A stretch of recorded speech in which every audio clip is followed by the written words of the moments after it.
জীবনেও যদি কখনো ঠকে যান তাহলে বুঝতে পারবেন যে যন্ত্রণা কতটুকু।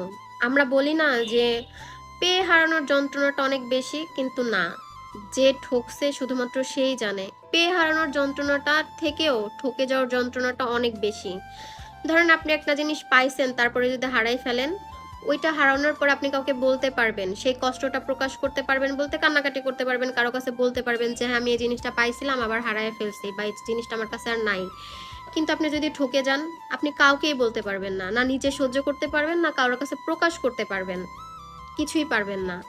এই প্রকাশ না করতে পারার যে ব্যথাটা, যে কষ্টটা, শুধুমাত্র আপনার নিজেকে একাই সহ্য করতে হবে। আপনার নিজের সাথে নিজের প্রতিনিয়ত লড়াই করতে হবে যে কেন এমনটা হইলো, এটা তো এমন হওয়ার কথা ছিল না, বা এটা আমার সাথে পুরোটা সত্যটা কেন আমি জানলাম না, আমাকে কেন আগে থেকে জানানো হইলো না।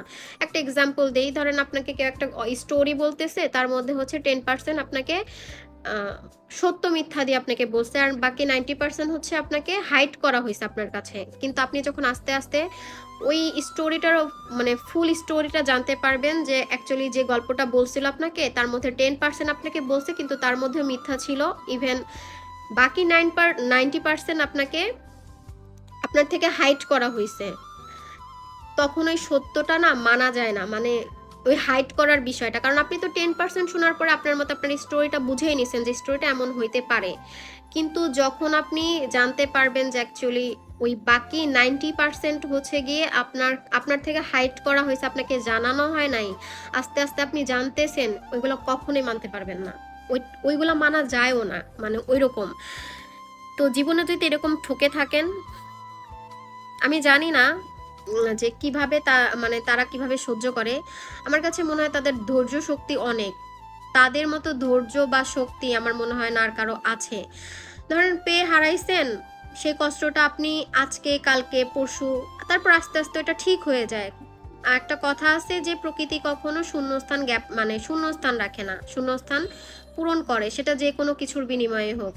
কিন্তু খারাপ লাগে মাঝে মাঝে, সম্পূর্ণ তো আর ঠিক করা সম্ভব না। একটা জায়গায় কেটে গেলে সেই জায়গাটার দাগ মুছতে অনেক সময় লাগে, তারপরে দাগটা দেখা যায় থেকে যায়।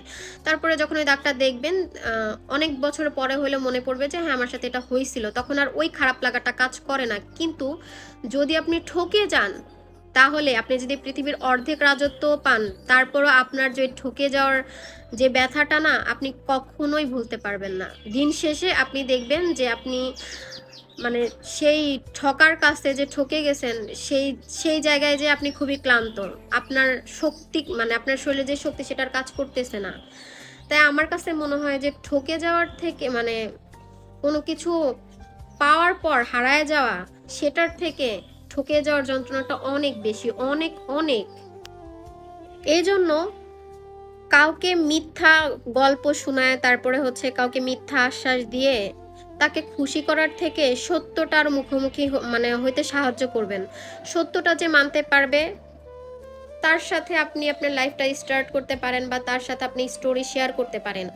কিন্তু সত্যটা যে মানতে পারবে না, তার কাছে যে মিথ্যাগুলা মানে বলা হয়, তারপরে যে সে যখন সত্যটা জানবে, তার সিচুয়েশন বা তার পরিস্থিতি কেমন হইতে পারে, এটাও একটু মানে আপনাদের মাথায় রাখা উচিত, ভাববেন। সবাই না, সবাই তো আর একরকম না, আমি সবাইকে বলতেছি না, মানে আমি কথাগুলো শেয়ার করতেছি জাস্ট এতটুকুই। তাই কাউকে ঠকানোর আগে এই যে ঠকে যাওয়ার যে যন্ত্রণাটা, এই ঠকে যাওয়ার যন্ত্রণাটা যে সে ভোগ করতেছে, মানুষ বলে না রুহের একটা হাই মানে হাই আছে, সেই হাক বা রুহের হাই যেটাই বলা হোক না কেন, ওইটা যদি একবার আপনার লাগে, তবে আপনি জীবনে কখনোই ঘুরে দাঁড়াইতে পারবেন না। তাই কাউকে ঠকায়েন না, জীবনে ঠকাইলে প্রচুর ঠকতে হয়। কোথায় ঠকবেন, কিভাবে ঠকবেন, আর কোথায় যে ঠকবেন সেটা আপনি নিজেও জানবেন না। কারণ সময় সব সময় মানে সময় সবাইকে সবকিছুই ফেরত দিয়ে দেয়। সময় নিজের কাছে কিছুই রাখে না, শুধু একটু অপেক্ষা করতে হয়।